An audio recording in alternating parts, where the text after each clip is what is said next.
Shalom saudaraku yang terkasih di dalam Tuhan Yesus Kristus. Haleluya, haleluya. Hari ini Pak Bambang Nursena bakal menjelaskan bagaimana Yesus dikatakan tidak tahu hari kiamat. Pak Bambang Nursena akan menjelaskan kepada Bapak Ibu saudara-saudari semuanya dengan sangat-sangat jelas. Kita lihat videonya, saudara-saudara yang terkasih.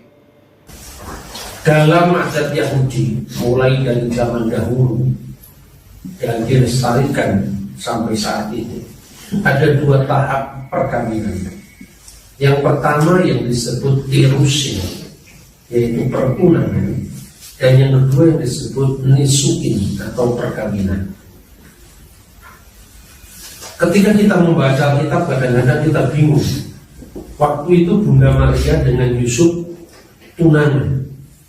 Pada saat itu dia mendapatkan berita dari malaikat bahwa dia akan mengandung seorang anak laki-laki. Maria mengatakan, bagaimana hal itu terjadi? Aku belum bersuami. Ketika Yusuf mendengar bahwa Maria mengandung, dia secara diam-diam mau menceraikannya. Pertunangan kan belum menikah, itu kalau budaya kita. Tapi budaya zaman Alkitab, pertunangan itu sudah menikah. Tetapi belum bersatu, masih ada jarak waktu mungkin setahun, mungkin 2 tahun, paling lama mereka akan memboyong pengantin itu. Pada tahap pertunangan atau erusin itu ada 2 tahap. Yang pertama adalah pembayaran muhar. Muhar itu artinya mas kawin. Bahasa Arabnya mahar, bahasa Ibraninya muhar. Setelah itu penandatanganan ketubah. Ketubah itu artinya surat perjanjian kawin, perjanjian nikah.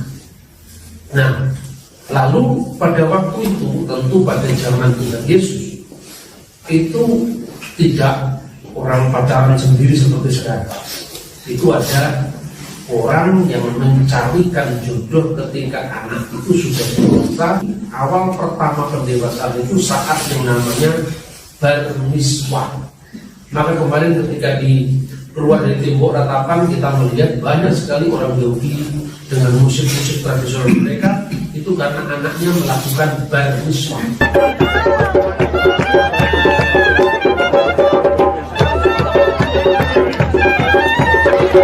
Bar itu artinya anak dari bahasa Arab, misbah itu hukum. Sejak anak usia 12 atau 13 tahun, pada zaman Tuhan Yesus 12 tahun. Sekarang ini bergeser 13 tahun. Itulah sebabnya Tuhan Yesus dibawa ke Bait Allah pada usia 12 tahun karena melakukan bar mitzvah. Sejak melakukan bar mitzvah itu, dia membaca Taurat untuk pertama kali, dan ketika itu dia menanggung dosanya sendiri.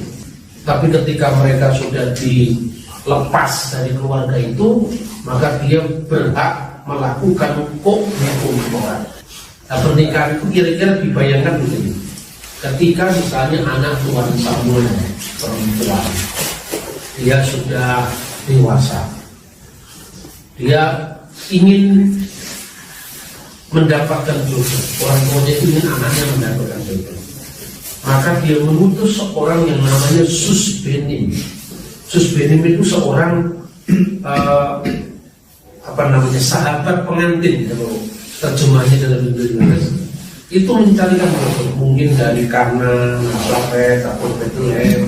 Setelah dia mendapatkan anak Tuan David dari suku Yehuda, namanya misalnya Salomo, dia sudah siap menikah dengan anaknya Tuan Samuel, namanya Miriam.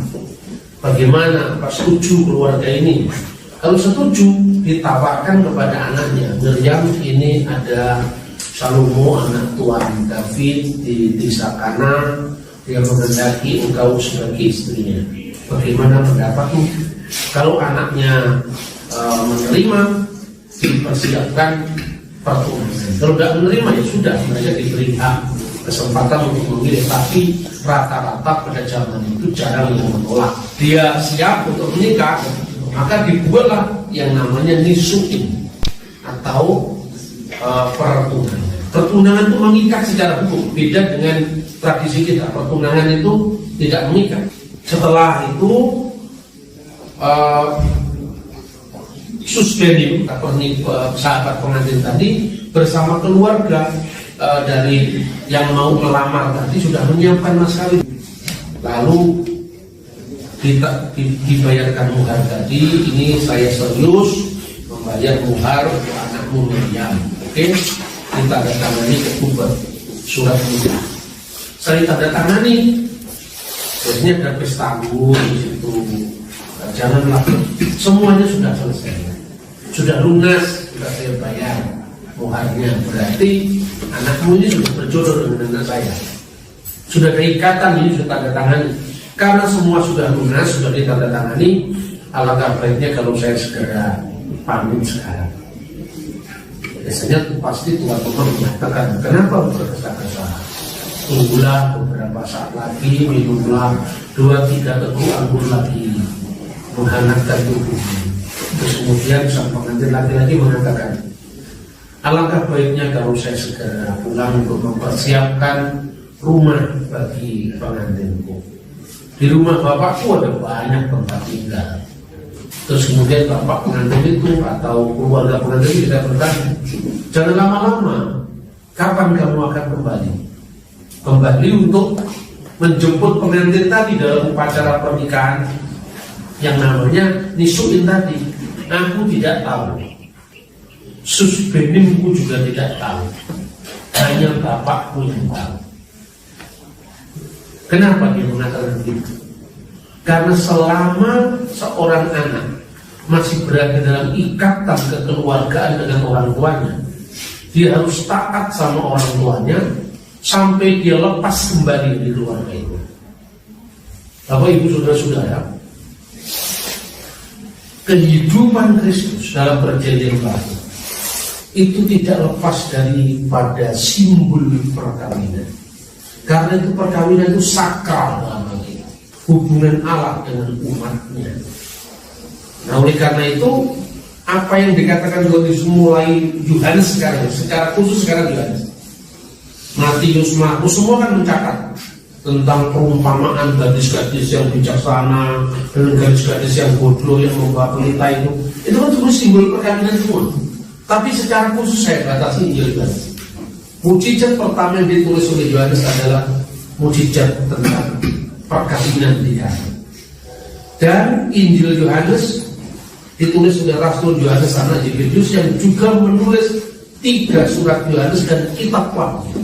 Dalam kitab Wahyu dia masih menggunakan simbol perkawinan, yaitu perkawinan antara anak domba Allah dengan umatnya. Artinya apa? Simbol perkawinan itu benar-benar menjadi simbol yang dilestarikan oleh Yohanes mulai dari Injilnya sampai kitab Wahyu. Maka dengan demikian bukan kebetulan kalau simbol perkawinan itu memang tercermati oleh Yohanes. Karena itu perhatikan, tahapan-tahapan itu mirip sekali dengan sabda Yesus. Ketika Tuhan Yesus membayar mahar bagi pengantinnya di Kalvari, di Golgota, dia mengatakan sudah selesai, sudah lunas. Dia memberikan dirinya, seluruh dirinya bagi pengantin. Kemudian ketika Yesus ditanya bahwa tentang hari dan saatnya akan tiba, Yesus mengatakan persis, aku tidak tahu, malaikat di surga tidak tahu, hanya Bapa yang tahu. Apa Tuhan Yesus tidak mengatakan? Bagaimana Yesus disebut Tuhan? Padahal dia tidak tahu hari akhir, dia tidak tahu kapan datangnya hari akhir. Padahal teks ayat itu justru menekankan bahwa ketika Firman menjadi manusia, untuk waktu yang singkat, bersuci, sang anak itu berada dalam ketaatan kepada bapaknya sampai waktuku tiba, sampai saatku tiba. Makanya dia berkata kepada Bunda Maria, Ibu, apa yang kamu inginkan daripadaku? Saatku belum tiba. Dan Bunda Maria adalah memberikan contoh, meskipun dia adalah ibu Yesus, dia adalah contoh bahwa sekalipun ibunya secara fisik, tetapi mengatasi fisiknya Maria, Yesus itu adalah Tuhannya Maria. Dia sudah ada sebelum Maria. Terima kasih Bapak Ibu Saudara yang terkasih di dalam Tuhan. Bapak Ibu Saudara sudah mengikuti pengajaran Bapak Bambang Nursena mengenai bagaimana, kenapa, dan mengapa Yesus tidak mengerti hari kiamat. Sudah dijelaskan secara gamblang. Terima kasih. Shalom.